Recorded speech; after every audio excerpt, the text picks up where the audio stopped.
New survey shows just how tough it's gotten to rent in Canada. Just to rent, we're not even talking about buying, okay? Just renting. Almost half of renters between 18 and 24 years old are spending more than 50% of their income just on rent. And we're not talking about just young people. This is about 1/3 of all renters, no matter their age, are in the exact same boat. And we all have heard that financial advice that you should keep at least 1/3 of your income towards rent. That number has been passed down by parents, advisors, financial planners for decades. But today, that benchmark has become impossible for most people to hit. The rental market has shifted so dramatically that the old rules just don't apply anymore. In fact, 57% of renters said they're actively considering moving to a new city because housing costs in their current city are just way too high. The report also talks about how people who spend more than half of their income on rent often end up stuck searching endlessly for alternatives. 46% said that they've been looking for 6 months without finding something affordable. And this is happening even though in 2025 we've seen rents flatten or even decline in some big cities. The reality is even small decreases aren't making things livable.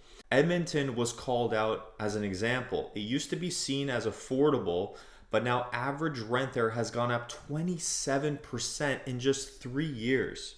And obviously wages are a story. They haven't gone up anywhere close to that amount. The gap is the big problem. So financial planners are warning, if you're spending more than half of your income on rent, it's not just hard, it's basically impossible to save for retirement or build wealth long term. It's practically impossible. Inflation makes this worse because it's not only rent, it's groceries, utilities, gas, insurance, everything costs more. So even if you wanted to save, you're left with very little. An RBC study from last year really puts this into perspective. Since 2010, homeowners' net worth has grown 9 to 13 times their disposable incomes. Renters, on the other hand, only saw their net worth grow about 3 to 3.5 times. That wealth gap, guys, is massive. It's only getting wider. Renters are literally paying more of their income on housing than homeowners. But unlike homeowners, they're not building any equity or benefiting from rising property values. On the other side of this, even landlords are starting to feel the pressure of this. Some are realizing that at today's high interest rates and costs, they're actually losing money renting out their units right now. One financial planner even said he advised his client to sell their rental property instead of keeping it because breaking even on rent was impossible. So with landlords pulling back and renters stuck, some experts say that the market might see price declines further this year and next year. But the reality is that affordability isn't there at all. Now, I want to talk about my thoughts and my personal opinion. This is just another clear sign of a broken housing system, something that most of us really have known for a long time.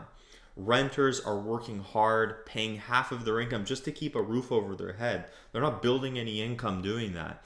And they're left with nothing after the end of the day to save or invest for the future.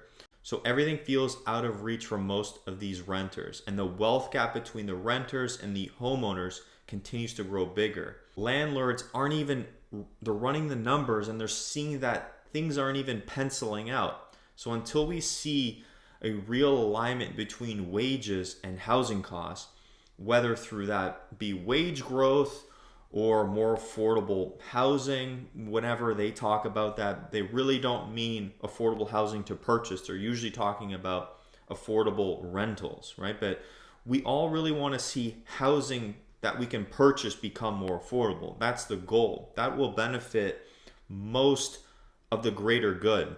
Until this really changes, Canadians are going to be stuck in this cycle of survival, not growth. So let me know what you guys think of that.